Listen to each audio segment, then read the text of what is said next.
이렇게 떠나면 평양에 있는 당신들 부모님은 수용소에 끌려갈 거요. 카라카스의 저녁 식탁에서 강민철이 입을 열었을 때 그는 이미 자신의 말이 어떤 결과를 불러올지 알고 있었습니다. 우리 미국으로 망명하는 게 어떨까요? 그 한마디가 떨어지자 식탁 위의 모든 것이 멈춘 것처럼 느껴졌습니다. 수저를 들던 아내 서영이의 손이 공중에 정지했고 고등학생 딸 수진이는 숨을 삼키는 소리조차 내지 않았고 중학생 아들 현우는 밥그릇을 든 채 아버지를 멍하니 쳐다보았습니다. 외교관 가족이라는 이름으로 10년 넘게 베네수엘라에서 살아온 이들에게 망명이라는 단어는 생각조차 해서는 안 되는 금기였습니다. 영희의 얼굴이 창백하게 굳어졌습니다. 그녀는 젓가락을 내려놓고 남편을 똑바로 쳐다보았습니다. 지금 무슨 말을 하시는 겁니까? 그 목소리에는 믿을 수 없다는 감정과 함께 무언가 더 깊은 것이 섞여 있었습니다. 강민철은 아내의 눈을 피하지 않았습니다. 그는 이미 각오를 한 사람처럼 침착하게 말을 이었습니다. 평양에 계신 부모님들, 제 부모님과 당신 부모님 모두 생각했습니다. 하지만 우리 아이들의 미래도 생각해야 합니다. 왜 그는 이런 위험한 결정을 내려야 했을까요? 북한 외교관으로서 안정된 삶을 살던 그가 평양 간부 집안 출신의 아내와 두 자녀를 두고 무엇이 그를 이 극단적인 선택으로 몰아갔을까요? 그리고 식탁에 앉은 4명의 가족은 이 순간 이후 어떤 운명을 맞이하게 될까요? 그 이야기를 지금부터 들려드리겠습니다. 여유가 되신다면 구독 버튼과 좋아요로 응원해 주시면 정말 감사하겠습니다. 그리고 지금 이 사연을 어디에서 듣고 계신지 댓글로 남겨주시면 따뜻한 인사를 전하고 싶습니다. 그날 오후 강민철은 평소보다 일찍 집으로 돌아왔습니다. 북한 대사관 참사관이라는 직함을 단 지 벌써 10년째였고 45의 나이는 외교관으로서 가장 원숙한 시기였지만 요즘 그의 얼굴에는 피로의 그림자가 짙게 드리워져 있었습니다. 카라카스의 뜨거운 햇살 아래를 걸어 숙소로 향하는 동안 그는 오늘 저녁 가족들에게 꺼내야 할 말을 머릿속으로 수없이 되뇌었습니다. 현관문을 열고 들어서자 부엌에서 요리하는 냄새가 풍겨왔습니다. 영희가 저녁 준비를 하고 있었고 거실에서는 수진이가 숙제를 하는 척하며 휴대폰을 들여다보고 있었고 현우는 책상 앞에 앉아 영어 단어를 외우고 있었습니다. 지극히 평범한 저녁 풍경이었지만 강민철은 이 평화가 오늘 밤 이후 산산조각 날 것을 알고 있었습니다. 일찍 오셨네요. 영희가 부엌에서 고개를 내밀며 말했습니다. 오늘 대사관에 무슨 일 있었어요? 아니요, 별일 없었소. 강민철은 넥타이를 풀며 대답했습니다. 거짓말이었습니다. 오늘 오전 그는 베네수엘라 정부 관리와 만나 또다시 불법 무기거래 중개권을 논의해야 했고 그 과정에서 자신이 하고 있는 일이 얼마나 범죄적인지 다시 한번 깨달았습니다. 조국을 위한 일이라고 스스로를 세뇌해 왔지만 더 이상 그 말로 양심을 속일 수 없었습니다. 저녁 식탁이 차려졌습니다. 영희가 만든 김치찌개와 된장국 그리고 몇 가지 반찬들이 놓였습니다. 평양에서 가져온 고춧가루로 만든 김치는 이곳 카라카스에서도 여전히 고향의 맛을 내고 있었습니다. 가족 4명이 식탁에 둘러앉았고 수저를 들기 시작했습니다. 평소 같으면 학교 이야기나 뉴스 이야기가 오가는 시간이었지만 오늘 강민철은 말없이 밥만 먹었습니다. 아빠, 오늘 학교에서요. 현우가 말을 꺼내려다 아버지의 표정을 보고 입을 다물었습니다. 강민철의 얼굴에는 평소와 다른 긴장감이 흐르고 있었고 그것을 눈치챈 영희도 조용히 국을 떠먹으며 남편을 살폈습니다. 수진이만 휴대폰을 만지작거리다가 어머니의 눈초리를 받고 주머니에 넣었습니다. 강민철은 숟가락을 내려놓았습니다. 심호흡을 한 번 하고 가족들의 얼굴을 하나씩 바라보았습니다. 영희의 조심스러운 눈빛, 수진이의 호기심 어린 표정, 현우의 순진한 얼굴. 그는 이들을 위해 이 결정을 내린 것이었지만 동시에 이들의 삶을 송두리째 바꿔놓을 것이기도 했습니다. 여러분께 중요한 얘기가 있습니다. 강민철이 입을 열었습니다. 영희가 수저를 멈추고 남편을 쳐다보았습니다. 우리 미국으로 망명하는 게 어떨까요? 그 말이 떨어지자 식탁 위의 시간이 멈춘 것 같았습니다. 영희의 얼굴에서 혈색이 사라졌고 수진이는 눈을 크게 떴고 현우는 아버지의 말을 제대로 이해했는지 어리둥절한 표정을 지었습니다. 몇 초간 침묵이 흘렀고 그 침묵은 마치 폭풍 전의 고요 같았습니다. 지금 무슨 말을 하시는 겁니까? 영희가 떨리는 목소리로 물었습니다. 그녀는 젓가락을 식탁에 내려놓고 남편을 똑바로 쳐다보았습니다. 당신 정신이 있으십니까? 정신이 있어서 하는 말이요. 강민철이 침착하게 대답했습니다. 제가 10년 넘게 이곳에서 무슨 일을 해왔는지 아시오? 불법 무기 거래를 중개하고 제재를 피하기 위한 페이퍼 컴퍼니를 운영하고 범죄자들과 손을 잡았소. 이게 조국을 위한 일이라고 스스로를 속여왔지만 이건 범죄요. 그래도 그렇지 망명이라니요. 영희의 목소리가 높아졌습니다. 평양에 계신 우리 부모님들은 어쩌란 말입니까? 당신 부모님, 제 부모님, 친척들 모두 정치범 수용소로 끌려갈 겁니다. 강민철은 그 말에 움찔했습니다. 알고 있었습니다. 북한에서 망명자의 가족이 어떤 운명을 맞는지 누구보다 잘 알고 있었습니다. 하지만 그는 이미 결심한 사람이었습니다. 그분들께는 정말 죄송하오. 하지만 우리 아이들의 미래는 어쩌겠소? 강민철이 수진이와 현우를 번갈아 보며 말했습니다.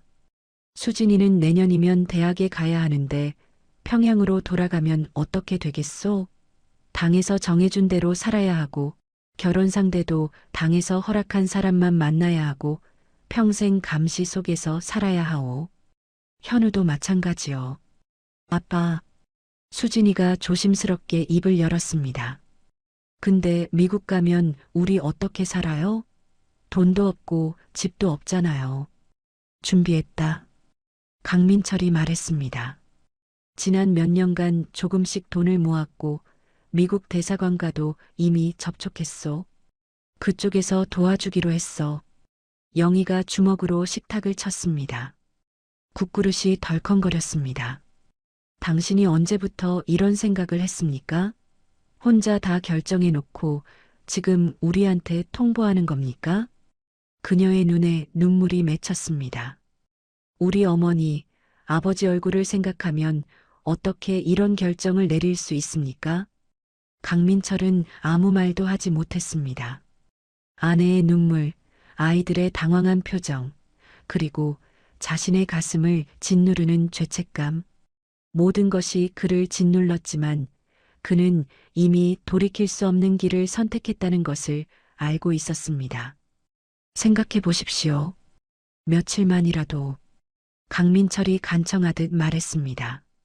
하지만 영희는 자리에서 일어나 침실로 들어가 버렸습니다. 문이 쾅 닫히는 소리가 숙소 안에 울렸습니다. 수진이와 현우는 어찌할 바를 몰라 아버지를 쳐다보았습니다. 아빠, 정말 가야 돼요? 현우가 작은 목소리로 물었습니다. 강민철은 아들의 머리를 쓰다듬었습니다. 그래야 한다. 너희를 위해서. 그날 밤 강민철은 거실 소파에서 잠을 청했지만 잠이 오지 않았습니다. 창밖으로는 카라카스의 밤거리가 보였고 그의 마음속에서는 두 개의 세계가 충돌하고 있었습니다. 그렇게 한 달이 흘렀습니다. 영희는 강민철과 말을 섞지 않았습니다. 아침에 일어나면 이미 출근 준비를 마친 남편의 뒷모습만 보았고 저녁에는 필요한 말만 주고받았습니다. 저녁 드세요. 먼저 쉬시오. 그 이상도 이하도 아니었습니다. 수진이와 현우는 부모 사이의 냉랭한 공기를 감지하고 되도록 조용히 지냈습니다. 식탁에서의 대화는 사라졌고 각자의 방에서 각자의 시간을 보내는 것이 일상이 되었습니다. 하지만 강민철은 멈추지 않았습니다. 그는 대사관 업무를 보는 틈틈이 조용히 준비를 진행했습니다. 점심시간을 이용해 카라카스 시내의 한 카페에서 미국 대사관 직원과 만났고 퇴근 후에는 시내 외곽의 낡은 인쇄소를 찾아가 위조 여권 제작자를 접촉했습니다. 그는 10년간 외교관 생활을 하면서 모아둔 비자금을 조금씩 빼내어 해외 계좌로 이체했고 만약의 경우를 대비해 스위스 은행에도 소액을 분산시켜 놓았습니다. 어느 날 저녁 강민철이 서재에서 노트북으로 비행기 스케줄을 확인하고 있을 때였습니다. 노크 소리도 없이 문이 열렸고 수진이가 조용히 들어왔습니다.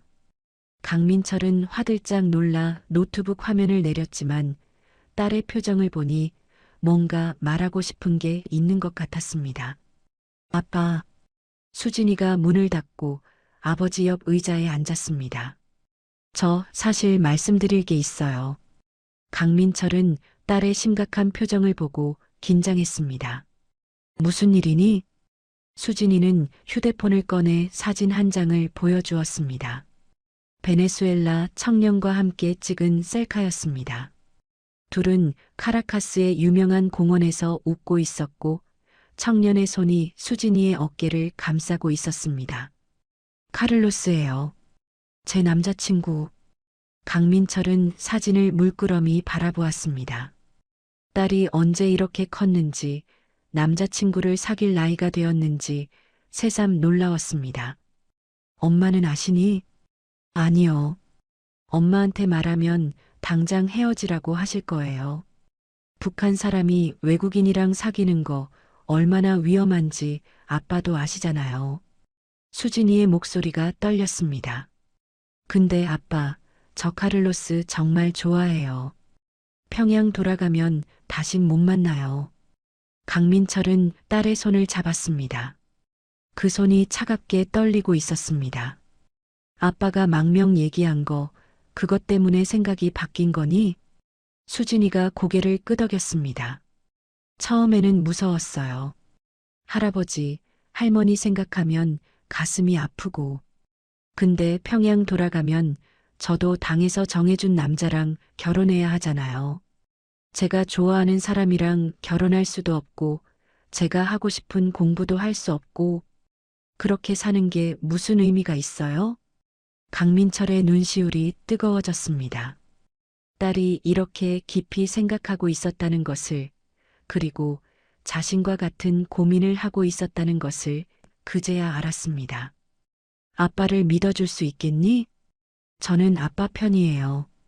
수진이가 단호하게 말했습니다. 엄마는 제가 설득할게요. 시간이 걸리더라도. 그날 밤 부녀는 조용한 동맹을 맺었습니다. 수진이는 어머니의 눈치를 살피면서도 아버지의 계획에 협조하기로 했고, 강민철은 딸의 존재가 이 어려운 결정에서 얼마나 큰 힘이 되는지 느꼈습니다. 하지만 며칠 후 이상한 일이 벌어지기 시작했습니다. 월요일 아침 강민철이 대사관 사무실에 출근했을 때 서랍이 미묘하게 흐트러져 있었습니다. 중요한 서류들은 제자리에 있었지만 그가 늘 정리해두던 순서와 달랐습니다. 펜 몇 자루의 위치가 바뀌어 있었고 달력의 모서리가 살짝 들려 있었습니다. 누군가 조심스럽게 뒤진 흔적이었습니다. 강민철은 가만히 서랍을 살폈습니다. 혹시 몰래 카메라나 도청 장치가 있나 확인했지만 아무것도 발견하지 못했습니다. 하지만 불안감은 가시지 않았습니다. 그는 중요한 서류들을 챙겨 집으로 가져가기로 했습니다. 더욱 수상한 것은 평소 친하게 지내던 동료 박철수의 태도 변하였습니다.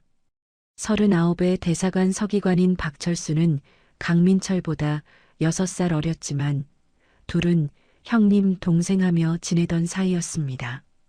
점심도 자주 함께 먹었고 가끔 퇴근 후 카페에 앉아 북한 정치 상황에 대해 조심스레 얘기를 나누기도 했습니다.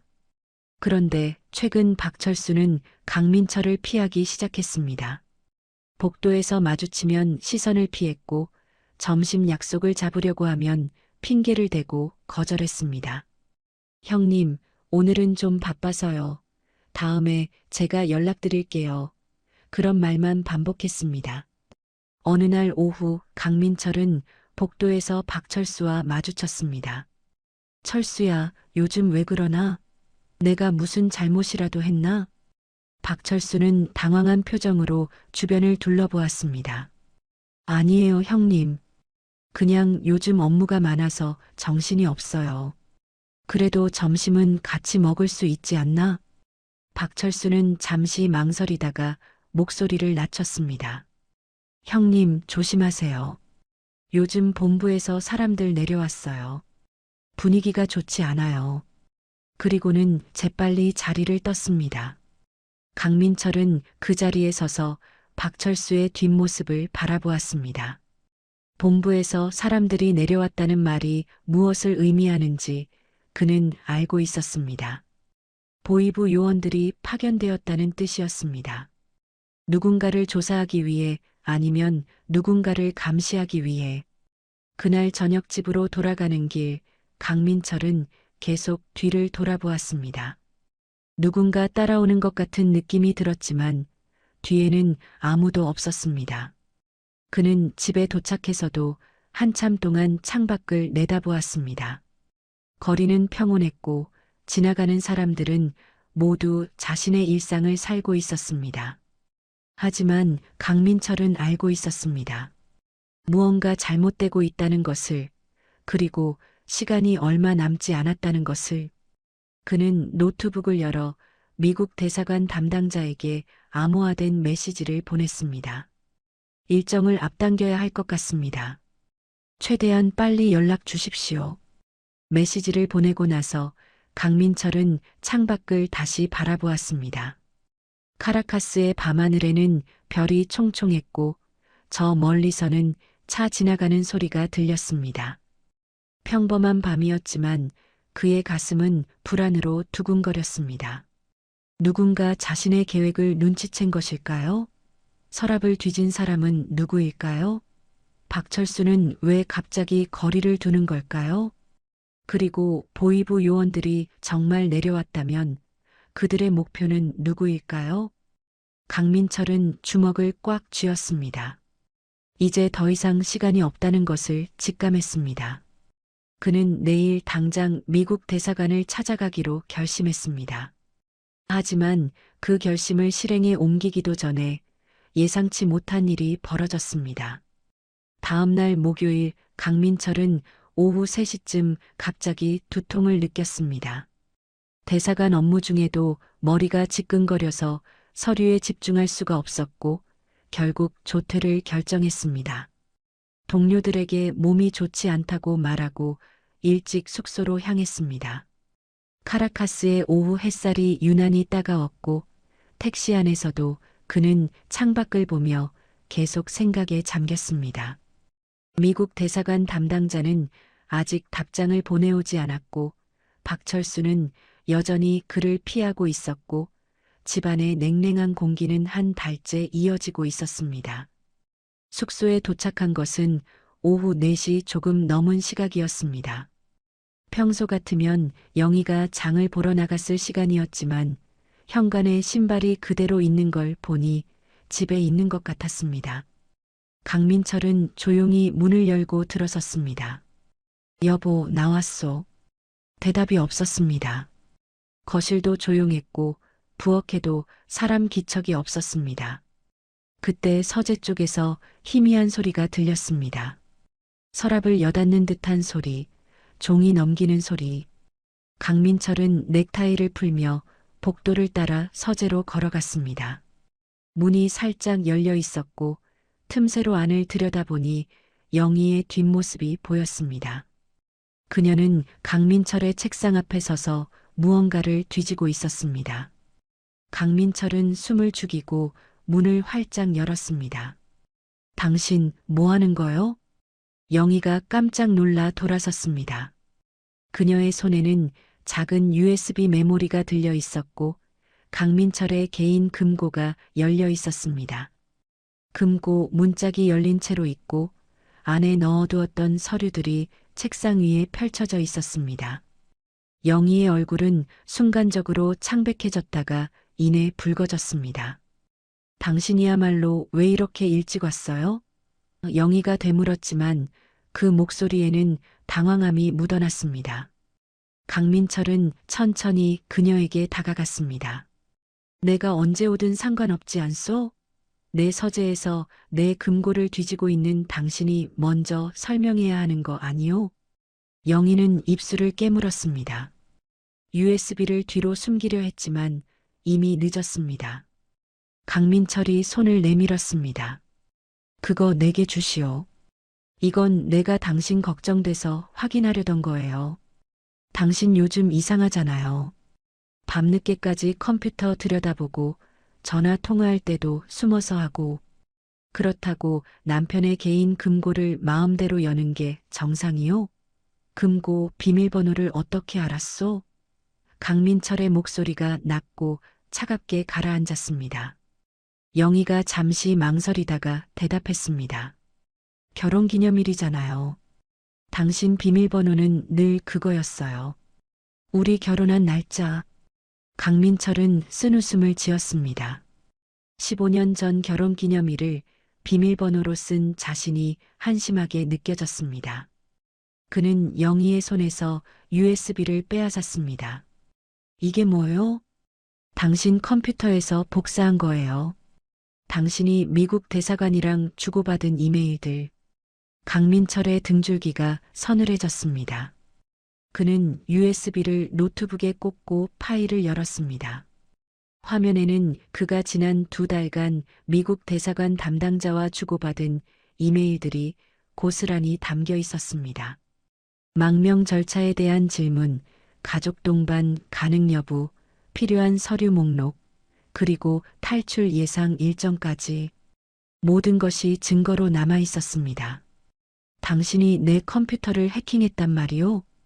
강민철이 물었습니다. 영희는 대답하지 않았습니다.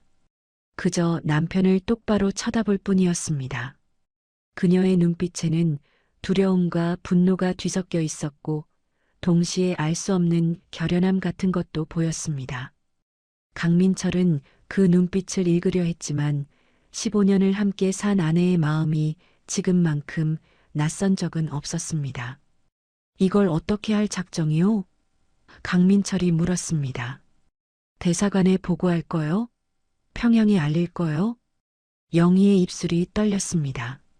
나도 몰라요. 당신이 이렇게까지 구체적으로 준비하고 있는 줄은 몰랐어요. 그냥 막연하게 생각만 하는 줄 알았지. 그래서 증거를 모으고 있었소? 언제부터요? 당신이 이상해진 지 한 달쯤 됐어요.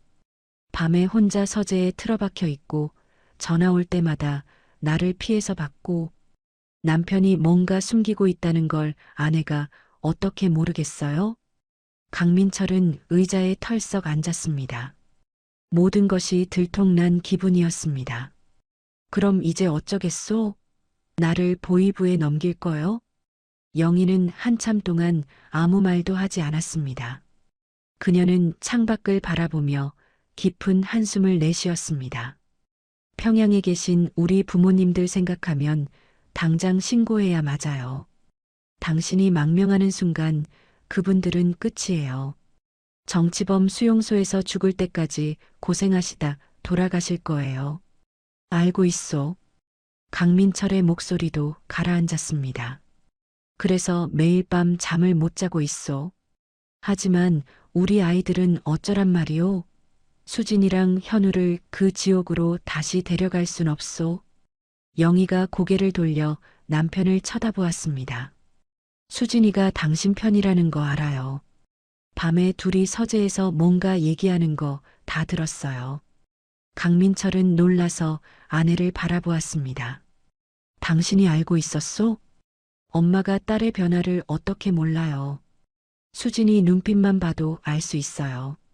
그 애가 평양 돌아가기 싫어한다는 것도, 여기서 남자친구 만나고 있다는 것도. 이번에는 강민철이 당황할 차례였습니다. 당신이 그것까지 알고 있었단 말이오? 어머니가 바보인 줄 알아요? 딸아이가 화장하는 시간이 늘고 휴대폰만 들여다보고 주말마다 친구 만난다고 나가는데 어떻게 모르겠어요. 영희의 눈가가 붉어졌습니다. 그래서 더 화가 나요. 당신과 수진이는 나를 빼놓고 둘이서만 결정하고 있잖아요. 강민철은 아내에게 다가가 손을 잡으려 했지만 영희는 손을 뿌리쳤습니다. 지금 와서 손 잡는다고 달라지는 거 없어요. 그럼 당신은 어떻게 하고 싶소? 진짜 속마음을 들려주시오. 영희는 한참을 망설이다가 입을 열었습니다. 솔직히 말하면 나도 모르겠어요. 평양 돌아가고 싶지 않은 마음도 있어요. 하지만 우리 부모님을 생각하면 도저히 그럴 수가 없고. 그녀는 눈물을 닦았습니다. 당신은 부모님보다 자식이 더 중요한 거예요? 둘 다 중요하오. 하지만 선택해야 한다면 미래를 선택하고 싶소. 과거가 아니라. 영희는 고개를 저었습니다. 그게 말처럼 쉬운 줄 알아요?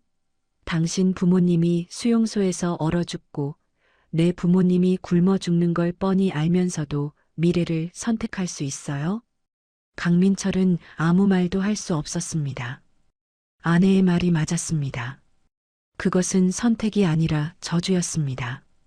누구를 선택하든 나머지는 죽음을 맞이할 것이고 그 죄책감은 평생 따라다닐 것이었습니다.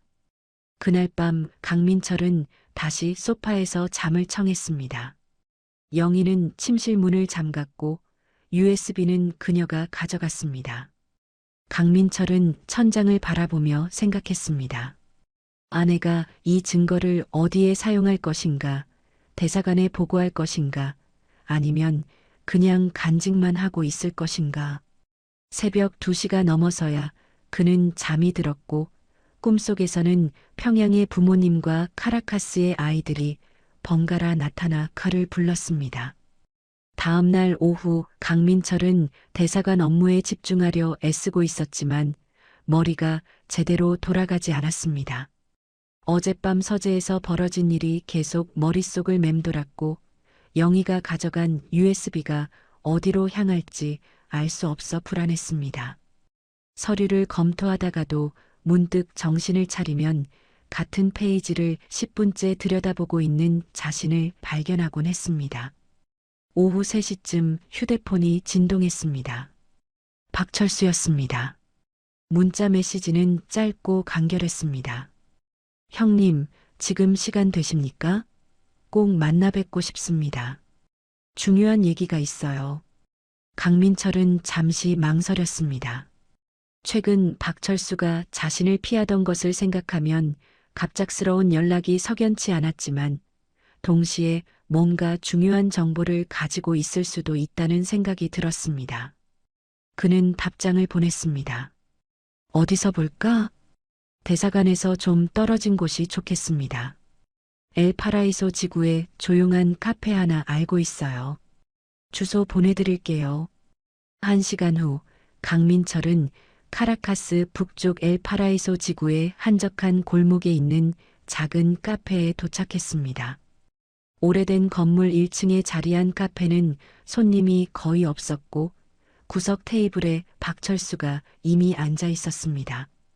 그는 강민철을 보자 일어서서 주변을 살폈고 강민철이 앉자마자 목소리를 낮춰 말했습니다. 형님, 여기까지 와주셔서 감사합니다.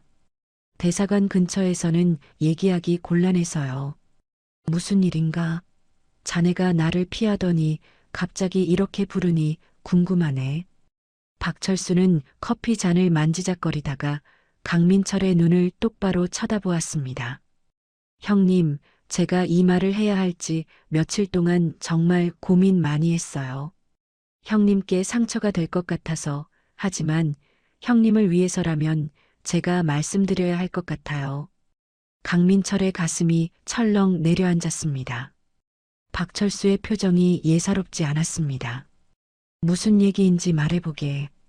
박철수는 심호흡을 한 번 하고 입을 열었습니다. 형수님, 서영이 동무 말입니다. 그는 잠시 말을 멈췄다가 이어갔습니다. 형수님은 보위부에서 파견된 감시원입니다. 강민철은 순간 자신의 귀를 의심했습니다. 뭐라고? 형수님은 형님이 외교관으로 발령받기 전부터 이미 보위부 특수훈련을 받았어요. 형님과의 결혼도 처음부터 임무였습니다. 강민철의 손이 떨렸습니다. 커피 잔을 쥐고 있던 손에서 힘이 빠져 잔이 테이블에 덜컹거렸습니다. 자네 지금 무슨 소리를 하는 건가? 증거라도 있나? 박철수는 가방에서 얇은 서류 봉투를 꺼냈습니다. 이걸 보시죠. 제가 위험을 무릅쓰고 빼낸 겁니다. 그는 주변을 다시 한번 살피고 봉투를 강민철에게 건넸습니다. 강민철은 떨리는 손으로 봉투를 열었습니다.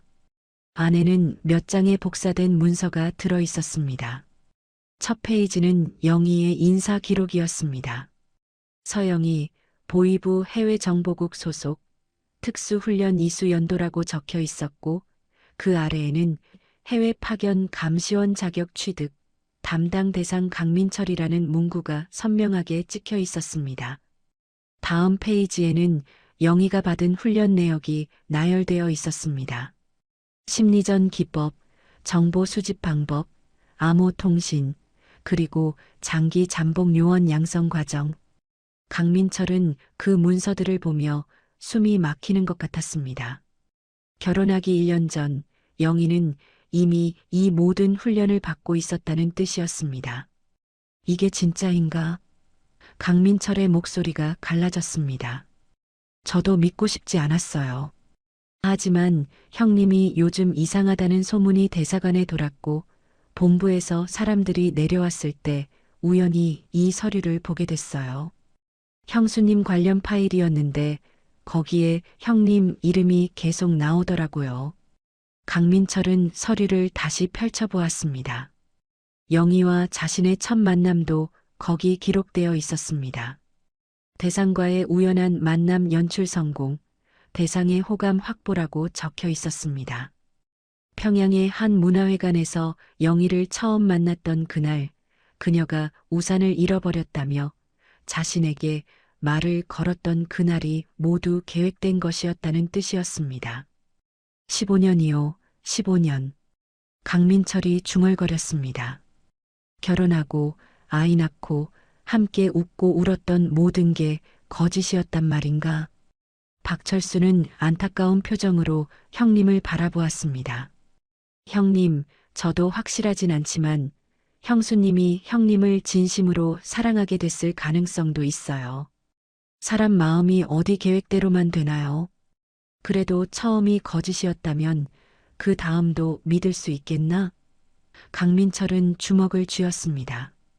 어제 집에서 내 서재를 뒤지고 있더군. USB에 내가 미국 대사관과 주고받은 이메일을 다 복사해서 가지고 있었어. 박철수의 얼굴이 굳어졌습니다. 형님, 그럼 이미 형님의 망명 계획이 평양에 보고됐을지도 몰라요. 형수님이 감시원이라면 당연히 보고했을 겁니다. 아니, 어제 대치하는 상황에서 형수는 뭘 해야 할지 모르겠다고 했네. 부모님 생각 때문에 망설이는 것 같았어. 박철수는 고개를 저었습니다. 형님, 그것도 연기일 수 있어요. 보위부 요원들은 그런 훈련을 받잖아요. 형님을 안심시키려는 거일 수도 있어요. 강민철은 머리를 감싸쥐었습니다.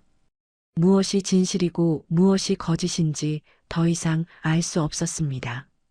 어젯밤 영희의 눈물은 진짜였을까요? 아니면 그것마저 연기였을까요? 수진이를 낳던 날 산부인과 병실에서 흘렸던 눈물, 현우의 첫걸음을 보고 기뻐하던 미소, 그 모든 것이 임무의 일부였을까요? 형님, 빨리 움직이셔야 해요. 박철수가 다급하게 말했습니다. 형님의 망명 계획이 노출됐다면 곧 본부에서 소환 명령이 내려올 겁니다. 그 전에 탈출하셔야 해요. 자네는 어떻게 이런 걸 알게 됐나? 자네도 보위부 사람인가?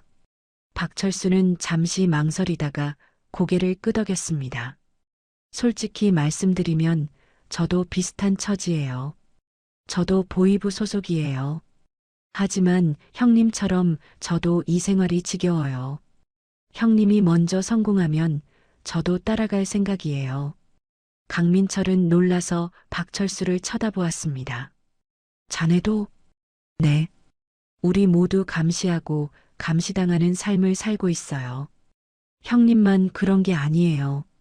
저는 형님이 성공하는 모습을 보고 싶어요. 그게 저한테도 희망이 될 테니까요. 강민철은 서류를 다시 봉투에 넣었습니다. 이거 가져가도 되나? 네, 형님께 드리려고 복사한 겁니다. 혹시 모를 증거로 쓰세요. 두 사람은 카페를 나와 거리에 섰습니다. 해가 서쪽으로 기울고 있었고 카라카스의 거리는 퇴근 시간을 앞두고 분주해지기 시작했습니다. 박철수는 강민철의 손을 꽉 잡았습니다. 형님, 조심하세요. 그리고 성공하세요. 강민철은 고개를 끄덕이고 택시를 잡아탔습니다. 차 안에서 그는 창밖을 멍하니 바라보았습니다. 15년의 결혼 생활, 두 아이의 탄생, 함께 웃고 울었던 모든 순간들이 주마등처럼 스쳐 지나갔습니다. 그리고 그 모든 순간 옆에 있던 영희의 얼굴이 떠올랐습니다. 그녀의 미소는 진짜였을까요? 아니면 완벽하게 계산된 거짓이었을까요? 집으로 돌아가는 내내 강민철은 그 질문에 답을 찾을 수 없었습니다. 숙소에 도착했을 때는 저녁 7시가 넘어 있었습니다. 현관문을 열자 부엌에서 요리하는 냄새가 풍겨왔고 거실에서는 현우가 숙제를 하고 있었습니다. 평범한 저녁 풍경이었지만 강민철의 눈에는 모든 것이 낯설게 보였습니다. 영희가 썰고 있는 채소, 현우가 풀고 있는 수학 문제, 거실 소파에 걸쳐진 수진이의 교복, 모든 것이 마치 무대 위의 소품처럼 느껴졌습니다. 오셨어요? 영희가 부엌에서 고개를 내밀며 말했습니다. 그 목소리는 평소와 다름없이 담담했지만 강민철은 이제 그 담담함 뒤에 무엇이 숨어 있는지 알 수 없었습니다. 오늘 늦으셨네요. 대사관에 일이 좀 있었소. 강민철은 넥타이를 풀며 대답했습니다. 거짓말이었습니다. 박철수와의 만남, 그리고 그가 건넨 충격적인 서류들에 대해 영희에게 말할 수는 없었습니다. 저녁 식사는 침묵 속에서 진행되었습니다. 수진이도 평소와 달리 말이 없었고 현우는 밥만 빠르게 먹고 자기 방으로 들어갔습니다. 영희는 설거지를 하러 부엌으로 갔고 강민철은 서재로 향했습니다. 노트북을 켜자 미국 대사관 담당자로부터 온 이메일이 하나 도착해 있었습니다. 민철 씨, 연락이 늦어 죄송합니다. 귀하의 요청을 검토한 결과 이번 주 금요일 새벽 출발이 가능합니다. 정확한 시간과 장소는 내일 다시 연락드리겠습니다. 준비하시기 바랍니다. 오늘이 화요일이었습니다. 금요일이면 사흘 후였습니다. 강민철은 달력을 보며 숨을 깊이 들이마셨습니다. 이제 정말 시간이 얼마 남지 않았다는 것을 실감했습니다. 그는 답장을 보냈습니다. 알겠습니다. 준비하겠습니다. 가족 4명 모두 동행 가능한 것 맞습니까? 몇 분 후 답장이 왔습니다. 네, 4분 모두 가능합니다. 강민철은 노트북을 닫고 깊은 한숨을 내쉬었습니다. 가족 4명이라고 썼지만 영희가 과연 함께 갈지는 여전히 불확실했습니다. 박철수의 말이 사실이라면 영희는 이미 평양의 모든 것을 보고했을 것이고 지금 이 순간에도 자신을 감시하고 있을지 모른다는 생각이 들었습니다. 그날 밤 강민철은 수진이와 현우를 조용히 불렀습니다.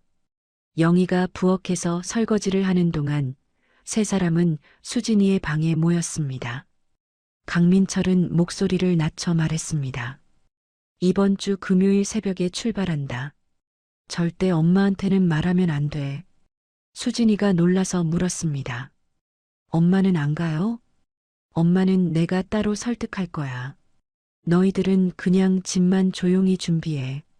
최소한으로만 가방 하나에 들어갈 정도로. 현우가 불안한 표정으로 물었습니다. 아빠, 근데 엄마가 안 가면 어떡해요? 강민철은 아들의 머리를 쓰다듬었습니다. 그건 그때 가서 생각하자. 일단 너희들만이라도 준비해야 해. 수진이는 고개를 끄덕였지만 눈빛에는 불안이 가득했습니다. 아빠, 혹시 엄마가 우리를 신고하거나 그러진 않겠죠? 강민철은 그 질문에 대답할 수 없었습니다. 박철수의 서류가 진짜라면 영희는 이미 모든 것을 알고 있을 것이고 신고는 시간 문제일 수도 있었습니다. 하지만 아이들 앞에서 그런 두려움을 보일 수는 없었습니다. 엄마는 우리 가족이야. 걱정하지 마. 다음 날부터 집안의 분위기는 더욱 팽팽하게 굳어갔습니다. 강민철과 영희는 서로 눈도 마주치지 않았고 필요한 말만 최소한으로 주고받았습니다. 수진이와 현우는 각자의 방에서 조용히 짐을 챙기기 시작했습니다. 사진 몇 장, 소중한 물건 몇 개, 옷 몇 벌. 평생을 함께할 것들을 가방 하나에 담는 작업은 생각보다 고통스러웠습니다. 목요일 저녁 강민철이 서재에서 마지막 점검을 하고 있을 때 거실에서 영희의 목소리가 들렸습니다. 전화 통화를 하고 있었습니다. 강민철은 살며시 문을 열고 귀를 기울였습니다. 어머니, 저예요. 영희의 목소리였습니다. 평양에 계신 어머니와 통화하는 것 같았습니다. 네, 다들 잘 지내요. 수진이도 학교 잘 다니고 현우도 건강해요. 잠시 침묵이 흘렀습니다. 네, 내년쯤이면 평양으로 돌아갈 수 있을 것 같아요. 그때 뵙겠습니다. 강민철은 가슴이 철렁 내려앉았습니다. 내년에 평양으로 돌아간다는 말은 무슨 뜻일까요? 영희는 정말 망명 계획을 모르는 것일까요? 아니면 알면서도 어머니께 거짓말을 하는 것일까요? 어머니, 아버지는 건강하시죠? 영희의 목소리가 조금 떨렸습니다. 네, 제가 곧 좋은 소식 전할게요. 걱정 마세요. 통화가 끝나고 영희는 한참 동안 휴대폰을 쥔 채 소파에 앉아 있었습니다.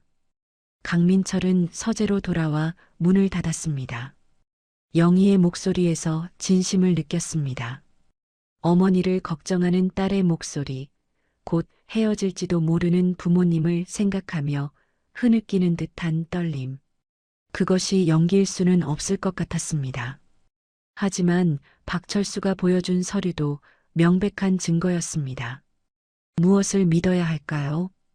강민철은 창밖을 내다보았습니다. 카라카스의 밤하늘에는 별이 빛나고 있었고 거리는 조용했습니다. 내일이면 탈출 전날 밤이었습니다. 미국 대사관에서는 정확한 시간과 장소를 알려올 것이고 그는 최종 결정을 내려야 했습니다.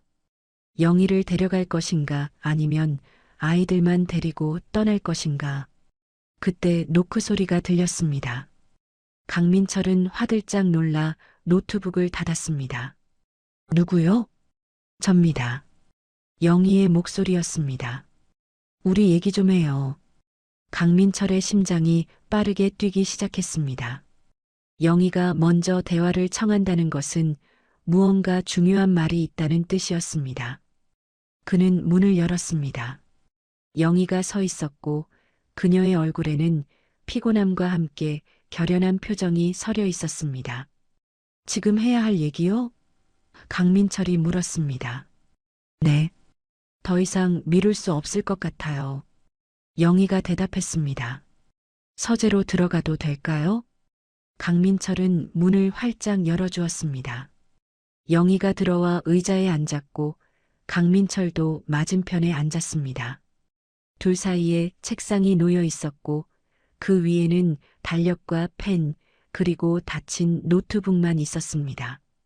영희는 한참 동안 침묵하다가 입을 열었습니다. 당신이 금요일 새벽에 떠나려는 거 알고 있어요. 강민철의 몸이 굳어졌습니다. 어떻게 알았소? 아이들 방을 지나가다 우연히 들었어요. 수진이랑 현우가 짐 싸는 소리도 들렸고요. 영희는 손을 꼭 쥐었습니다. 나만 빼놓고 다들 준비하고 있더군요. 강민철은 아무 말도 할 수 없었습니다. 모든 것이 들통난 순간이었습니다. 영희가 계속 말했습니다. 나도 결정했어요. 우리 얘기해야 할 게 많아요. 진짜 얘기를요. 그녀의 눈에 눈물이 맺혔고 강민철은 그 눈물이 진짜인지 거짓인지 여전히 알 수 없었습니다. 하지만 지금은 들어야 할 때였습니다. 탈출을 하루 앞둔 이 밤, 15년 결혼 생활의 진실이 드러날 순간이었습니다. 침묵이 흘렀습니다. 서재 밖에서는 냉장고 돌아가는 소리만 희미하게 들려왔고 시계 초침이 째깍거리는 소리가 유난히 크게 느껴졌습니다. 영희는 눈물을 닦고 천천히 입을 열었습니다. 알고 있었어요. 당신이 박철수를 만나고 온 거. 그녀의 목소리는 차분했지만 떨림이 섞여 있었습니다. 박철수가 뭘 보여줬는지도 짐작이 가요. 아마 내 인사 기록이었겠죠? 강민철은 놀라서 아내를 쳐다보았습니다. 어떻게 알았소? 박철수도 보이부 사람이에요.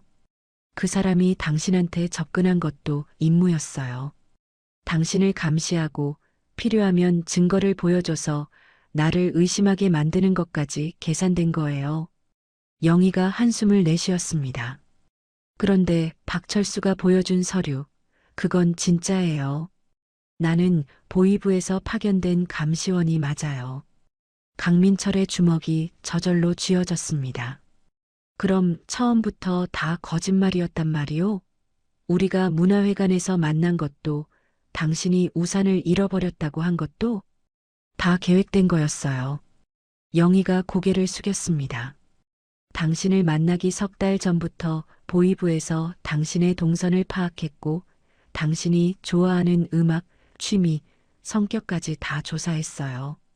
그날 우산을 잃어버린 척한 것도 대본이 있었어요. 강민철은 의자 등받이에 몸을 기댔습니다. 15년 전 그날이 생생하게 떠올랐습니다. 평양의 문화회관 계단에서 우산을 들고 난처해하던 영희의 모습, 자신에게 도움을 청하던 그 수줍은 미소, 그 모든 것이 연기였다는 말이었습니다. 왜 하필 나였소? 강민철이 물었습니다. 수많은 외교관 중에서 왜 나를 골랐소? 당신이 외교부에서 촉망받는 인재였기 때문이에요. 해외 파견이 예정되어 있었고 앞으로 중요한 업무를 맡을 가능성이 높았어요. 당은 당신 같은 사람 옆에 믿을 만한 사람을 두고 싶어 했죠. 강민철은 쓴웃음을 지었습니다. 그래서 나와 결혼하고 아이까지 낳은 거요? 그것도 임무였소? 영희가 고개를 들어 남편을 똑바로 쳐다보았습니다. 그녀의 눈에는 눈물이 가득 고여 있었습니다. 처음에는 그랬어요. 당신과 결혼하고 아이를 낳고 완벽한 외교관의 아내 역할을 하는 게 제 임무였어요. 하지만 그녀는 목이 메었습니다. 수진이를 낳고 나서 모든 게 달라졌어요. 무슨 소리요? 영희는 가방에서 두툼한 봉투를 꺼냈습니다. 강민철이 며칠 전 서재에서 봤던 그 USB가 아니라 종이로 된 낡은 봉투였습니다. 이거 보세요. 이건 내가 10년 동안 당신에 대해 쓴 보고서들이에요. 강민철은 봉투를 받아 펼쳤습니다. 안에는 수십 장의 손으로 쓴 보고서들이 들어 있었습니다. 날짜가 적혀 있었고 각각의 보고서에는 강민철의 일상이 기록되어 있었습니다. 하지만 내용을 읽어보니 이상했습니다. 대상 강민철은 당에 대한 충성심이 확고하며 사상적 동요가 전혀 없음. 업무 수행 태도가 모범적이며 의심할 여지가 없음. 강민철이 한 보고서를 읽었습니다. 그런데 그 보고서의 날짜는 작년 9월이었습니다. 강민철이 처음으로 망명을 고민하기 시작한 시기였습니다. 이건 거짓 보고서요. 강민철이 다른 보고서들을 넘겨보며 말했습니다. 작년부터 나는 이미 망명을 생각하고 있었소. 당신도 눈치챘을 텐데 여기엔 그런 내용이 하나도 없소. 알고 있었어요. 영희가 말했습니다. 당신이 밤늦게까지 컴퓨터 앞에 앉아 있는 것도, 미국 관련 뉴스를 유난히 많이 보는 것도, 아이들 미래에 대해 걱정하는 것도 다 봤어요. 하지만 나는 평양에 거짓 보고를 했어요. 당신을 지키고 싶었거든요. 강민철은 보고서들을 계속 넘겼습니다. 10년치의 보고서, 그 안에는 강민철을 감싸는 거짓말들로 가득했습니다. 그가 의심스러운 행동을 했을 때도, 이상한 전화 통화를 했을 때도 영희는 모두 문제없음이라고 적었습니다. 왜 그랬소? 강민철의 목소리가 떨렸습니다. 당신 임무는 나를 감시하고 보고하는 거였잖소. 왜 거짓 보고를 했소? 영희는 눈물을 흘렸습니다. 수진이를 낳던 날 기억하세요? 진통이 시작됐을 때 당신이 내 손을 잡고 울었잖아요. 그때 깨달았어요. 이 사람은 진짜로 나를 사랑하는구나. 그리고 나도 이 사람을 진짜로 사랑하고 있구나. 강민철은 그날을 기억했습니다. 베네수엘라의 한 병원 산부인과 영희가 진통에 신음하는 동안 그는 손을 꽉 잡고 있었습니다. 아내와 아이가 무사하기를 간절히 기도했던 그 순간, 그것이 임무였다면 영희는 얼마나 뛰어난 배우였던 걸까요? 그때부터 혼란스러웠어요. 영희가 계속 말했습니다. 임무인지 진심인지 나도 구분이 안 됐어요. 수진이를 키우고 현우를 낳고 당신과 함께 웃고 울면서 나는 점점 보이부 요원이 아니라 진짜 아내가 되어가고 있었어요. 그래서 당신을 지키고 싶었어요. 평양에 거짓 보고를 하면서라도. 지난달에 본부에서 새 지령이 왔다고 했지요? 강민철이 물었습니다. 영희가 고개를 끄덕였습니다. 당신의 망명 계획을 확인하고 즉시 보고하라는 지령이었어요. 구체적인 증거를 수집하고 필요하면 당신의 컴퓨터를 해킹하라고 했어요. 그래서 며칠 전 서재에서 USB를 복사하고 있었던 거예요. 그럼 이미 평양에 보고했단 말이요? 아니요. 영희가 단호하게 말했습니다. 나는 거짓 보고를 했어요. 당신이 충성스럽고 의심의 여지가 없다고. 하지만 본부에서는 의심하고 있어요. 그래서 박철수를 보낸 거예요. 나를 시험하려고. 강민철은 모든 것이 이해되기 시작했습니다. 박철수가 자신에게 영희의 신분을 폭로한 것도, 서류를 보여준 것도 모두 계획된 것이었다는 말이었습니다. 부부 사이를 갈라놓아 영희의 진짜 충성심을 시험하려는. 그럼 당신은 지금 어느 편이요? 강민철이 물었습니다. 평양이요? 아니면 나요? 영희는 강민철의 손을 잡았습니다. 그 손이 차갑게 떨리고 있었습니다. 나도 같이 가고 싶어요. 우리 가족이 함께 미국으로 가고 싶어요. 강민철의 눈시울이 뜨거워졌습니다. 정말이요? 네. 하지만 영희의 목소리가 떨렸습니다. 평양에 계신 우리 부모님들은 어떻게요? 당신 부모님, 제 부모님 모두 정치범 수용소로 끌려갈 거예요. 아까 어머니한테 전화했을 때 어머니 목소리가 너무 좋아 보이셨어요. 딸이 곧 돌아온다고 기다리고 계세요. 강민철도 눈물을 흘렸습니다. 나도 알고 있어. 우리 부모님이 어떻게 되실지. 하지만 우리가 평양으로 돌아가면 수진이와 현우는 어떻게 되겠소? 당에서 시키는 대로 살고 결혼 상대도 정해지고 평생 감시받으며 살아야 하오. 알아요. 그래서 더 괴로워요. 영희가 울먹였습니다. 부모님을 선택하면 아이들이 불행하고 아이들을 선택하면 부모님이 죽어요. 이게 무슨 선택이에요? 강민철은 아내를 껴안았습니다. 15년 만에 처음으로 진심으로 껴안는 것 같았습니다. 당신이 정말 원하는 게 뭐요? 진심을 말해주시오. 영희가 남편의 품에서 울었습니다. 우리 가족이 함께 사는 거요. 어디서든 자유롭게. 아이들이 웃고 우리가 평범하게 늙어가는 거요. 그럼 함께 가시오. 강민철이 아내의 등을 토닥였습니다. 내일 새벽 우리 넷이 함께 떠나시오. 영희는 한참을 울다가 고개를 끄덕였습니다. 하지만 그 순간 강민철의 휴대폰이 울렸습니다. 박철수였습니다. 강민철은 전화를 받았습니다. 형님, 큰일 났어요. 박철수의 목소리가 다급했습니다. 평양에서 보이부 특별 요원들이 오늘 저녁 카라카스에 도착했어요. 내일 새벽 대사관 전체 인원 점검이 예정돼 있어요. 형님을 체포하려는 겁니다. 강민철의 얼굴이 하얗게 질렸습니다. 내일 새벽이라니, 그럼 출발 계획이 취소되는 거요? 지금 당장 움직여야 합니다. 미국 대사관에 연락했어요. 1시간 안에 차를 보낸대요. 지금 바로 준비하세요. 강민철이 영희를 쳐다봤습니다. 지금 떠나야 하오. 1시간 안에. 영희는 눈물을 훔치며 고개를 끄덕였습니다. 이제 돌아갈 수 없는 강을 건너는 순간이었습니다. 강민철은 전화를 끊자마자 서재문을 열고 복도로 나갔습니다. 수진아, 현우야, 지금 당장 나와. 그의 목소리에는 다급함이 묻어났고 아이들 방에서 문 여는 소리가 났습니다.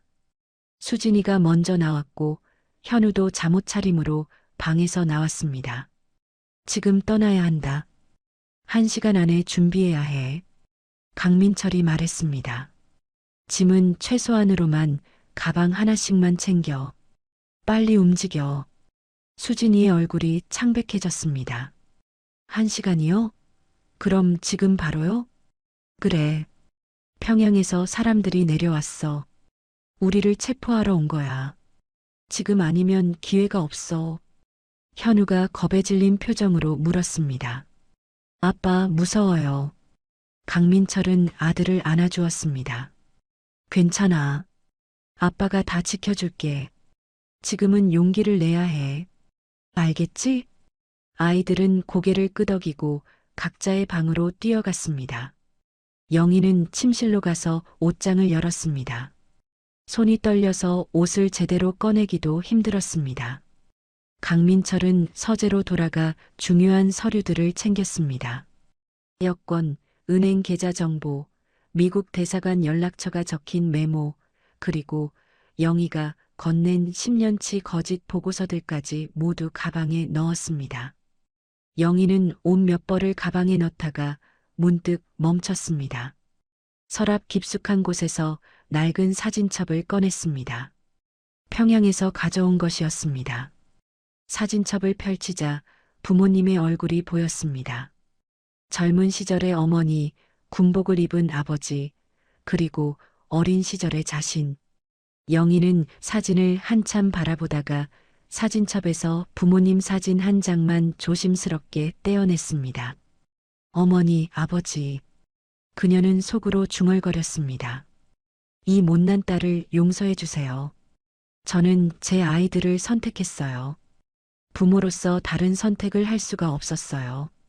그녀는 사진을 가슴 안주머니에 넣고 옷장을 닫았습니다. 15년을 살았던 이 집, 수진이가 처음 걸음마를 뗐던 거실, 현우가 태어나서 첫 울음을 터뜨렸던 침실, 모든 것이 추억이었지만 이제 떠나야 했습니다. 수진이는 방에서 옷과 사진 몇 장을 챙기고 있었습니다. 카를로스와 찍은 사진들, 베네수엘라 친구들과의 사진들. 그녀는 휴대폰을 꺼내 카를로스에게 마지막 문자를 보냈습니다. 미안해. 갑자기 떠나야 해. 나를 잊지 말아줘. 답장을 기다릴 시간은 없었습니다. 그녀는 휴대폰을 끄고 가방에 넣었습니다. 현우는 책상 서랍에서 평양 친구들이 보낸 편지 몇 통을 꺼냈습니다. 이제 다시는 만날 수 없는 친구들이었습니다. 그는 편지들을 가방에 넣고 베네수엘라에서 산 축구공 하나를 망설이다가 결국 두고 가기로 했습니다. 가방이 너무 무거워지면 안 된다는 것을 알고 있었습니다. 40분이 지났습니다. 강민철이 거실에 가족을 모았습니다. 4개의 가방이 현관에 놓였고 가족들은 서로를 바라보았습니다. 강민철이 말했습니다. 이제 정말 떠나는 거야. 한번 나가면 다시는 돌아올 수 없어. 마지막으로 할 말 있으면 해. 수진이가 집안을 둘러보았습니다. 여기서 10년 살았는데 이렇게 떠나는 게 실감이 안 나요. 현우가 소파를 만지작거리며 말했습니다. 저 소파에서 매일 TV 봤는데. 영희는 부엌을 바라보았습니다. 매일 아침 거기서 아침 만들었지. 당신들 도시락도 싸주고. 강민철은 창밖을 내다보았습니다. 이제 새로운 시작이요. 우리는 자유로운 삶을 살 거요. 그때 현관 밖에서 차 소리가 들렸습니다. 강민철이 커튼을 살짝 젖히고 내다보니 검은색 SUV 한 대가 조용히 멈춰 섰습니다. 차에서 한 남자가 내려 주변을 살폈습니다. 미국 영사관 요원이었습니다. 왔어. 지금 나가자. 강민철이 말했습니다. 가족들은 가방을 들었습니다. 강민철이 현관문을 열려는 순간 영희가 그의 팔을 잡았습니다. 잠깐만요. 한 가지만 더. 그녀는 거실 선반으로 가서 작은 액자 하나를 집어들었습니다. 가족 사진이었습니다. 1년 전 카라카스 공원에서 찍은 사진, 4명이 함께 웃고 있는 모습. 영희는 그 액자를 가방에 넣었습니다. 이것만은 가져가야 해요. 우리가 가족이었다는 증거니까. 강민철은 고개를 끄덕이고 문을 열었습니다. 카라카스의 밤 공기가 얼굴을 스쳤습니다. 차가웠습니다. 아니면 긴장 때문에 그렇게 느껴지는 것일지도 몰랐습니다. 가족들은 조용히 차로 걸어갔습니다. SUV 옆에 서 있던 남자가 다가왔습니다. 강민철 씨 가족 맞으십니까? 네, 맞습니다. 저는 미국 영사관 소속 존슨입니다. 빨리 차에 타시죠. 시간이 별로 없습니다. 뒷좌석 문이 열렸고 수진이와 현우가 먼저 탔습니다. 영희가 차에 타기 직전 뒤를 돌아보았습니다. 10년을 살았던 집, 창문에는 불이 켜져 있었고 거실 소파가 희미하게 보였습니다. 그녀는 눈물을 삼키고 차에 올랐습니다. 강민철이 마지막으로 탔고 문이 닫혔습니다. 운전석에는 무장한 경호원이 앉아 있었고 조수석에 존슨이 탔습니다. 공항까지 약 40분 걸립니다. 최대한 조용히 이동하겠습니다. 존슨이 말했습니다. 차가 출발했습니다. 숙소가 점점 멀어졌고 카라카스의 밤거리가 창밖으로 흘러갔습니다. 수진이는 창밖을 보며 조용히 울었고 현우는 아버지 팔을 꽉 잡았습니다. 영희는 가슴 안주머니에 넣어둔 부모님 사진을 만지작거렸습니다. 강민철은 뒤를 돌아보았습니다. 혹시 누가 따라오는지 확인하려고. 지금까지는 아무도 없었습니다. 하지만 마음 한구석에서는 계속 불안이 몰려왔습니다. 정말 무사히 공항까지 갈 수 있을까요? 보이부 요원들이 벌써 움직이고 있는 건 아닐까요? 차는 카라카스의 중심가를 벗어나 고속도로로 접어들었습니다. 밤이 깊어서 차량 통행이 거의 없었고 가로등만 일정한 간격으로 어둠을 밝히고 있었습니다. 가족들은 아무 말도 하지 않았습니다. 각자의 생각에 잠겨 있었습니다. 10분쯤 달렸을 때였습니다. 존슨이 백미러를 보더니 표정이 굳어졌습니다. 뒤에서 차량이 따라옵니다. 강민철이 뒤를 돌아보았습니다. 100m쯤 뒤에 검은색 세단 2대가 같은 속도로 따라오고 있었습니다. 대사관 차량 같았습니다. 북한 대사관 차량입니다. 존슨이 말했습니다. 속도를 높이겠습니다. 운전기사가 가속 페달을 밟았고 SUV의 속도가 빨라졌습니다. 뒤따르는 차량들도 속도를 높였습니다. 거리가 좁혀지기 시작했습니다. 수진이가 겁에 질린 목소리로 물었습니다. 아빠, 저 차들이 우리 잡으러 온 거예요? 강민철은 딸의 손을 꽉 잡았습니다. 괜찮아. 우리는 미국 영사관 차에 있어. 그들이 함부로 못해. 하지만 그의 목소리에도 떨림이 있었습니다.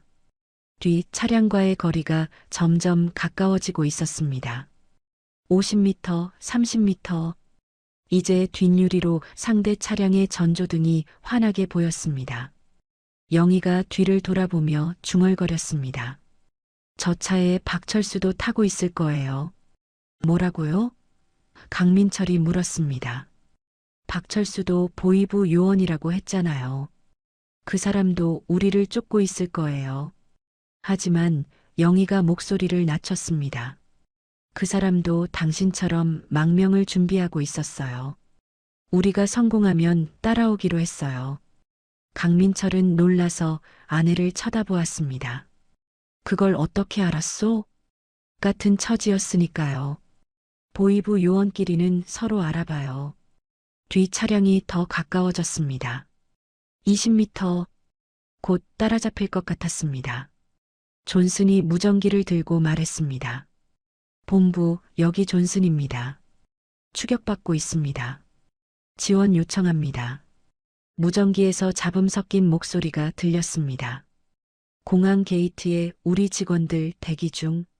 거기까지만 버티세요.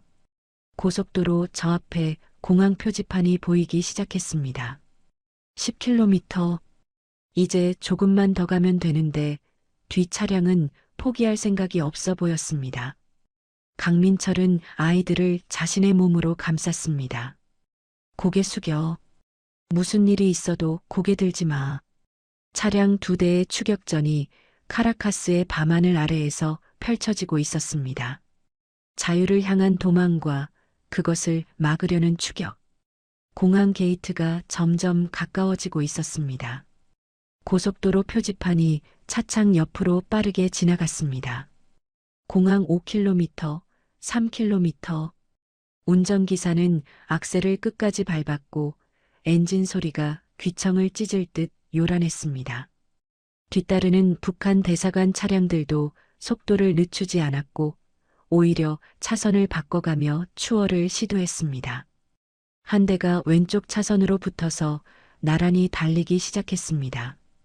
강민철은 그 차의 창문을 보았습니다. 조수석에 앉은 남자의 얼굴이 희미하게 보였습니다. 낯익은 얼굴이었습니다. 대사관 보위부 책임자 한성호였습니다. 그는 강민철을 똑바로 쳐다보고 있었고 그 눈빛에는 차가운 결의가 담겨 있었습니다. 입모양으로 무언가 말하는 것 같았지만 차창 너머로는 들리지 않았습니다. 저 차가 옆으로 붙고 있습니다. 존슨이 외쳤습니다. 충돌 시도할 수 있어요. 운전기사가 핸들을 오른쪽으로 틀었고 SUV가 갓길 쪽으로 비켜섰습니다. 북한 차량이 다시 중앙으로 붙어왔습니다. 두 차량 사이의 거리가 1m도 채 되지 않았습니다. 금속 부딪히는 소리가 날 것 같은 긴장감이 차 안을 가득 채웠습니다. 영희가 아이들을 꽉 안았습니다. 고개 숙이고 있어. 절대 창문 쪽 보지 마. 수진이와 현우는 어머니의 품에 얼굴을 파묻었습니다. 두 아이 모두 몸을 떨고 있었고 현우는 작은 소리로 흐느끼고 있었습니다. 강민철은 뒤를 돌아보았습니다. 또 다른 북한 차량이 바짝 뒤를 쫓고 있었습니다. 그 차의 운전석에 박철수가 앉아 있는 것이 보였습니다. 공항 1km. 존슨이 외쳤습니다. 조금만 더. 고속도로 출구가 나타났습니다. 공항 방향을 가리키는 큰 표지판이 보였고 그 아래로 분기점이 펼쳐졌습니다. 운전기사가 급하게 핸들을 꺾어 출구로 진입했고 뒤따르던 북한 차량들도 똑같이 출구로 빠져나왔습니다. 이제 공항 게이트가 저 앞에 환하게 보였습니다. 게이트 앞에는 미국 영사관 직원 서너 명이 대기하고 있었습니다. 검은색 정장을 입은 남자들이 차량 옆에 서서 이쪽을 바라보고 있었고 베네수엘라 공항 보안 요원들도 함께 있었습니다. 존슨이 무전기로 말했습니다. 거의 도착했습니다. 게이트 열어주세요. SUV가 게이트 앞에서 급정거했습니다. 타이어가 아스팔트를 긁는 소리가 요란하게 울렸고 차 안의 가족들이 앞으로 쏠렸다가 다시 뒤로 밀렸습니다.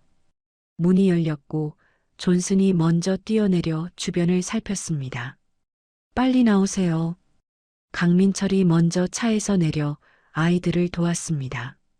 수진이가 내리고 현우가 내렸습니다. 영희가 마지막으로 내리려는 순간 뒤에서 북한 차량 2대가 급정거하며 멈춰 섰습니다. 차 문이 동시에 열리고 보위부 요원 4명이 뛰어내렸습니다. 한성우가 앞장섰습니다. 그는 강민철을 향해 걸어오며 큰 소리로 외쳤습니다. 강민철 동무, 거기 서시오. 당신은 조국을 배신한 반역자요. 미국 영사관 직원들이 재빨리 강민철 가족을 에워쌌습니다. 그들은 인간 방패처럼 가족 주위를 둘러싸고 북한 요원들을 마주 보았습니다. 존슨이 손을 들어 제지했습니다. 여기는 베네수엘라 영토입니다. 그리고 이분들은 이미 미국 영사관의 보호를 받고 있습니다. 국제법상 당신들은 이들에게 손댈 수 없습니다. 한성우는 멈추지 않고 계속 다가왔습니다. 저들은 조선민주주의인민공화국의 국민이요. 우리가 데려갈 권리가 있소. 여기는 북한 영토가 아닙니다. 존슨이 단호하게 말했습니다. 한 걸음만 더 오시면 베네수엘라 경찰을 부르겠습니다. 베네수엘라 공항 보안 요원들이 앞으로 나섰습니다.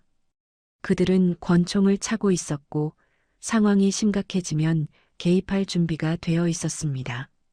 한성우는 그들을 보고 잠시 멈칫했습니다. 강민철 동무. 한성우가 다시 소리쳤습니다. 당신이 망명하면 평양의 부모님이 어떻게 되는지 알고 있소? 당신 아버지, 어머니, 그리고 형수의 부모님까지 모두 정치범 수용소로 끌려갈 거요. 평생 고생하시다 돌아가실 거란 말이요. 강민철의 얼굴이 굳어졌습니다. 그 말이 사실이라는 것을 너무나 잘 알고 있었습니다. 영희가 남편의 팔을 붙잡았습니다. 그녀의 손이 차갑게 떨리고 있었습니다. 한성우는 계속 말했습니다.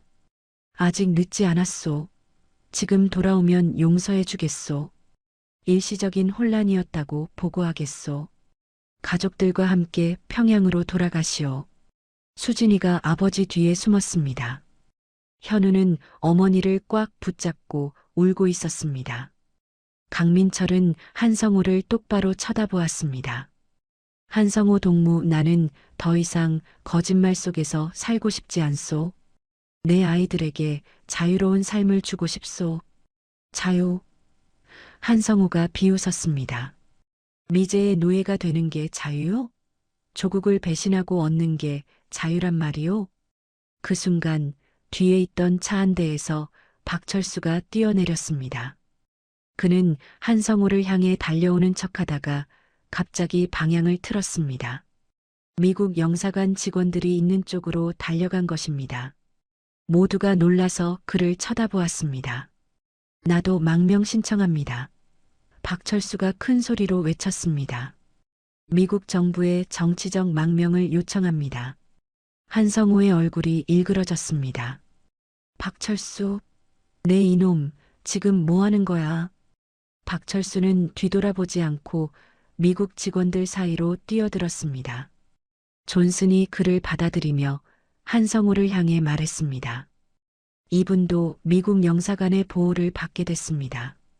다른 북한 요원 3명이 당황해서 서로를 쳐다보았습니다.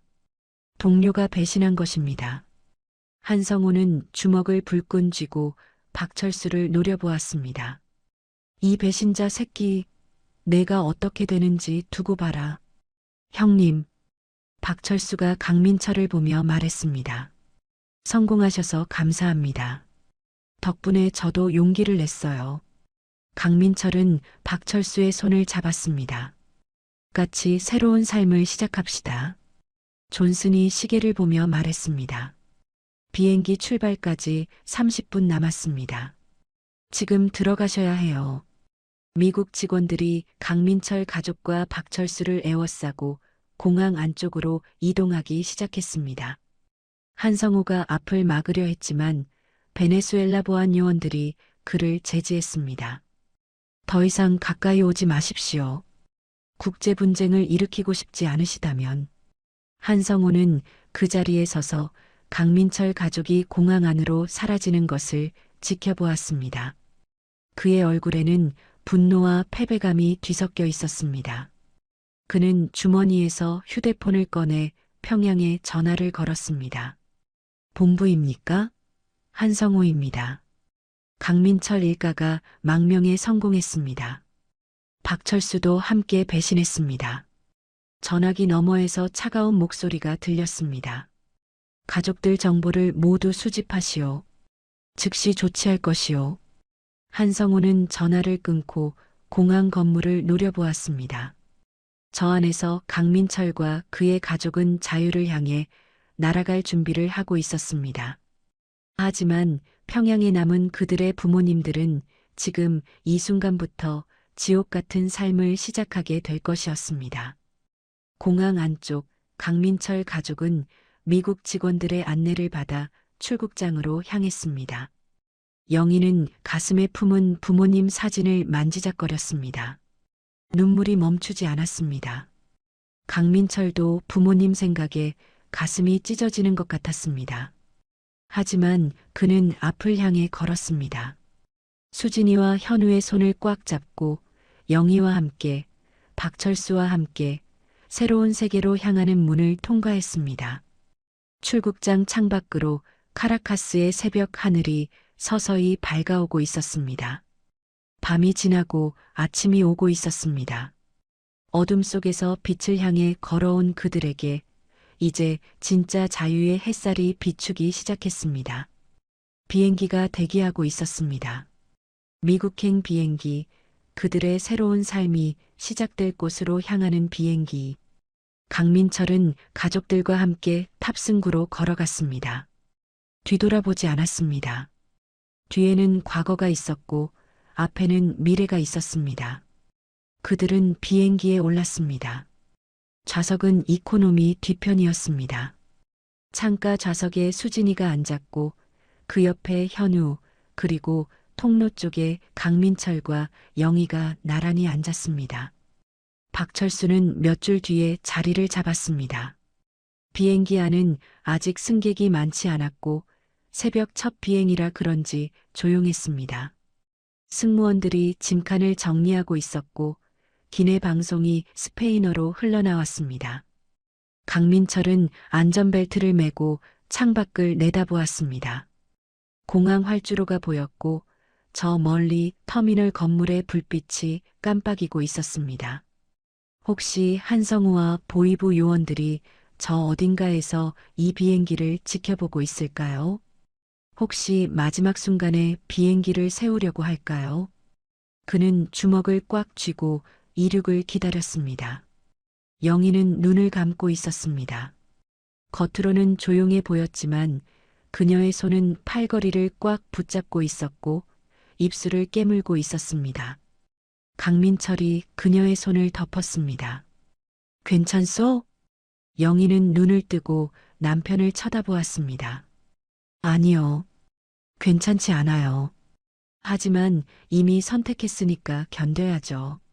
수진이는 창밖만 바라보고 있었습니다. 카를로스 생각을 하고 있는 것 같았습니다. 베네수엘라를 떠나면서 그와의 마지막 인사도 제대로 못했습니다. 문자 하나만 보내고 떠난 것이 너무 미안했습니다. 그녀는 휴대폰을 꺼내려다가 멈췄습니다. 이미 비행기 모드로 전환해야 할 시간이었습니다. 현우는 아버지에게 기대어 있었습니다. 아빠, 미국 가면 영어 못해서 친구 못 사귀면 어떡해요? 강민철이 아들의 머리를 쓰다듬었습니다. 천천히 배우면 돼. 아빠도 영어 잘 못하지만 같이 배우자. 평양 친구들은 이제 못 보는 거죠? 그래. 하지만 미국에서 새 친구들 사귀게 될 거야. 현우는 고개를 끄덕였지만 눈가가 붉어졌습니다. 강민철은 아들을 꽉 안아주었습니다.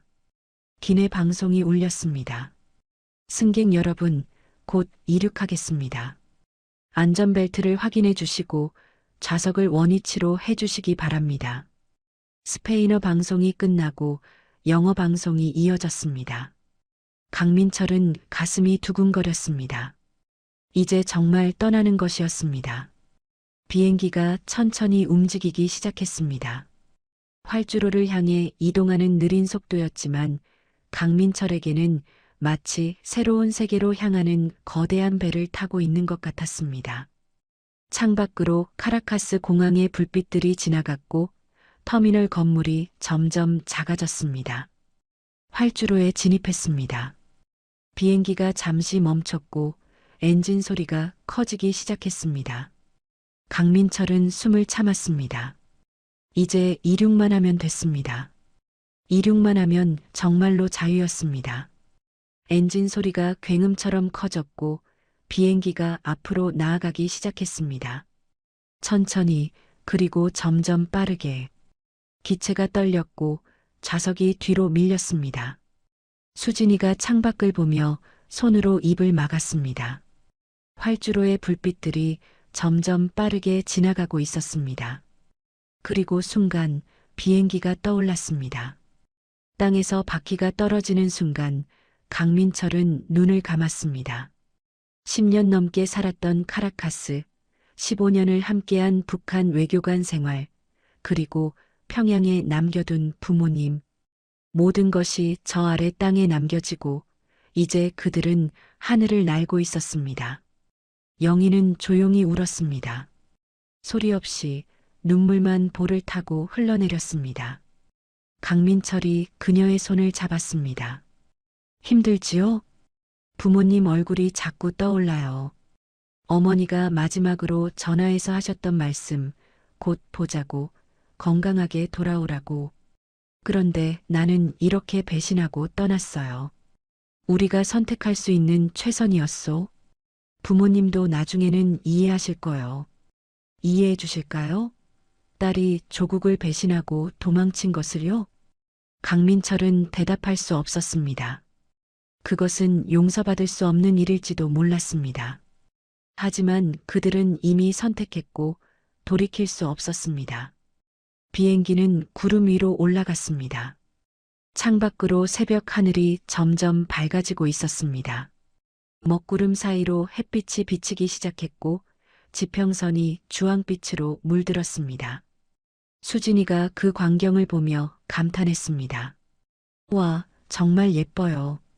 현우도 창밖을 보려고 몸을 기울였습니다.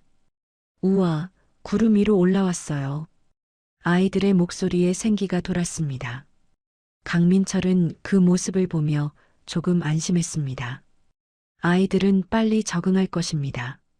젊으니까, 유연하니까.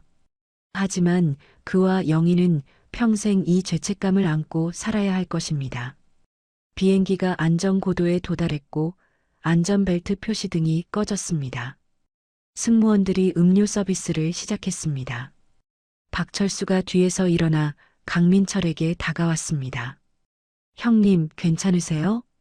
그럭저럭 견디고 있네. 자네는? 저도 마찬가지예요.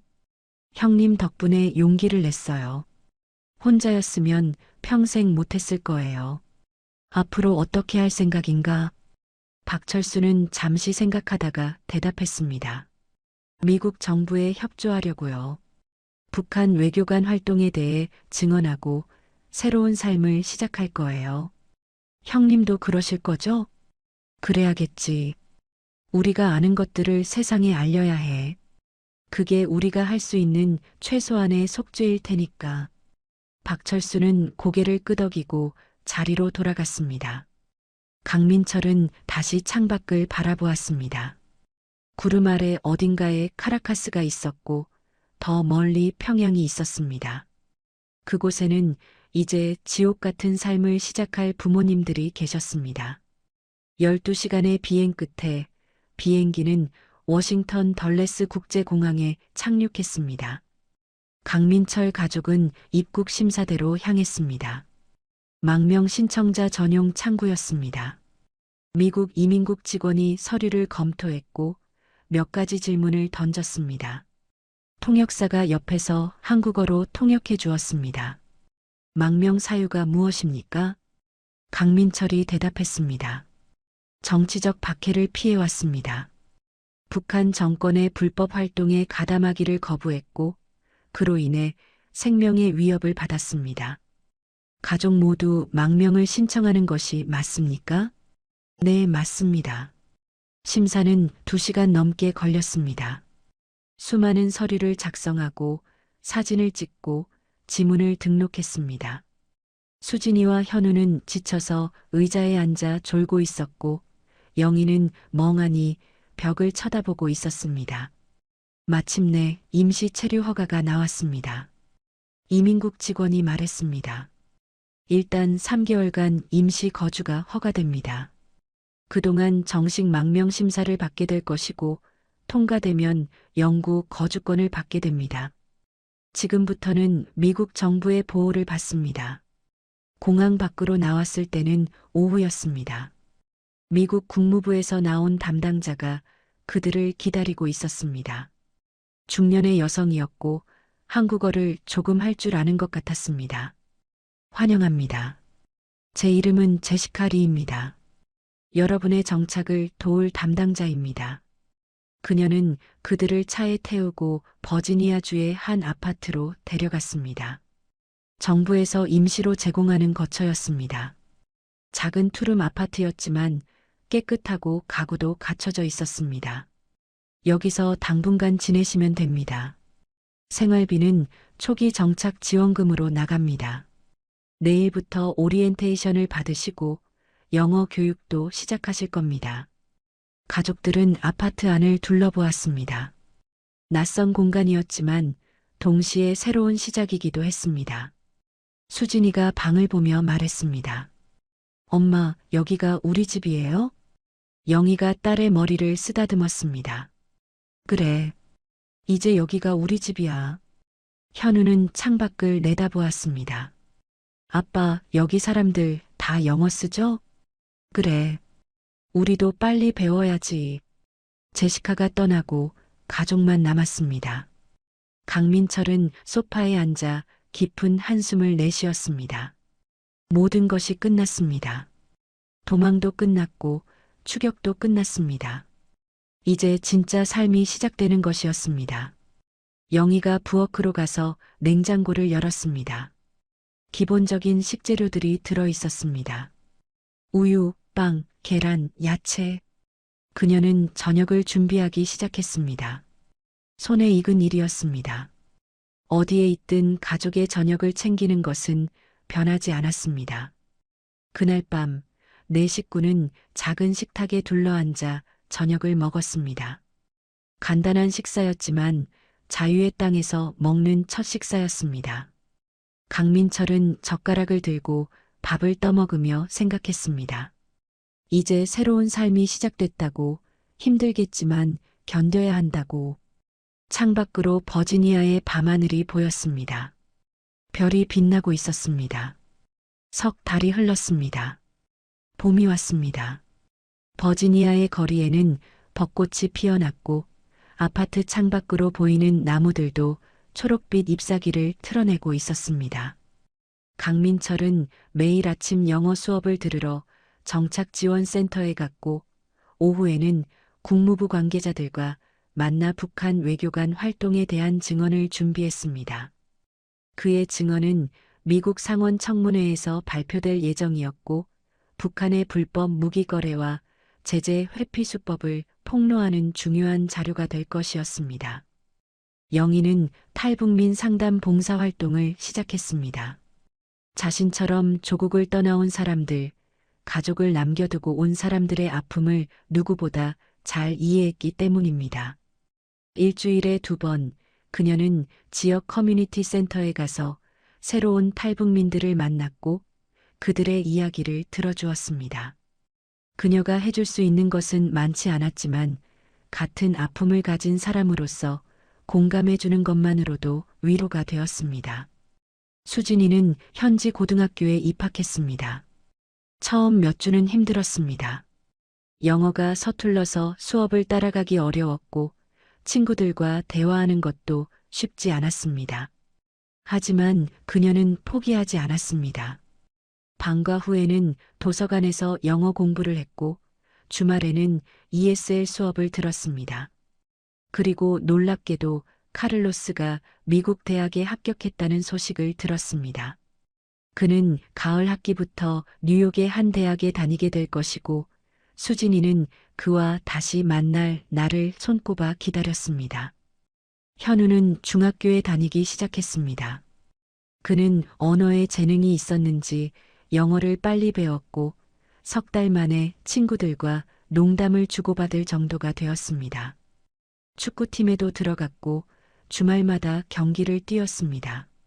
평양 친구들이 그립기는 했지만 이곳에서도 새로운 우정을 쌓아가고 있었습니다. 박철수도 같은 동네에 정착했습니다. 그는 국무부의 동아시아 전문가로 일하게 되었고 강민철과 자주 만나 저녁을 함께 했습니다. 두 사람은 과거를 공유한 동료이자 새로운 삶을 함께 시작한 친구였습니다. 어느 일요일 오후 강민철 가족은 식탁에 둘러앉아 있었습니다. 영희가 만든 김치찌개가 식탁 중앙에 놓여 있었고 밥과 반찬들이 정갈하게 차려져 있었습니다. 평범한 주말의 점심시간이었지만 이 평범함이 얼마나 소중한지 그들은 알고 있었습니다. 엄마, 김치찌개 정말 맛있어요. 수진이가 말했습니다. 미국 와서 먹는 엄마 김치찌개가 제일 맛있는 것 같아요. 영희가 미소 지었습니다. 그래, 다행이네. 여기 김치는 한국 마트에서 사온 거야. 직접 담그고 싶은데 아직 여유가 없어서 이것만으로도 충분해요. 현우가 밥을 한 숟가락 떠먹으며 말했습니다. 강민철은 가족들의 얼굴을 하나씩 바라보았습니다. 수진이의 밝아진 표정, 현우의 건강한 모습, 그리고 영희의 조용한 미소. 석 달 전 공항에서 도망치던 그날에 비하면 모두 많이 안정되어 보였습니다.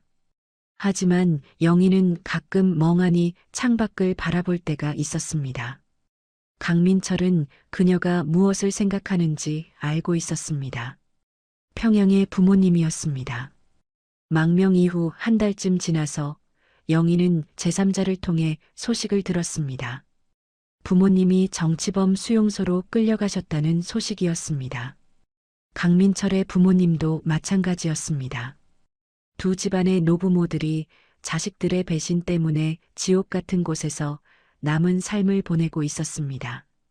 식사를 마치고 영희는 서랍에서 낡은 사진 한 장을 꺼냈습니다. 카라카스를 떠나올 때 가져온 부모님 사진이었습니다. 그녀는 사진을 한참 바라보다가 강민철에게 보여주었습니다. 당신 부모님께도 미안해요. 우리 때문에 이렇게 되셨잖아요. 강민철이 아내의 손을 잡았습니다. 나도 당신 부모님께 미안하오. 하지만 우리가 다른 선택을 할 수 있었을까요? 영희는 고개를 저었습니다. 없었겠죠. 하지만 가슴은 여전히 아파요. 나도 그래요. 평생 이 아픔을 안고 살 거요. 하지만 우리 아이들을 보면 잘못된 선택은 아니었다고 생각해요. 수진이와 현우는 거실에서 TV를 보고 있었습니다. 미국 드라마였습니다. 두 아이는 자막 없이도 어느 정도 이해하고 웃고 있었습니다.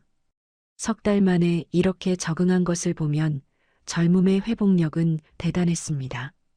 그날 저녁 강민철은 서재에 앉아 노트북을 켰습니다. 화면에는 미국 상원 청문회 자료 요청서가 떠 있었습니다.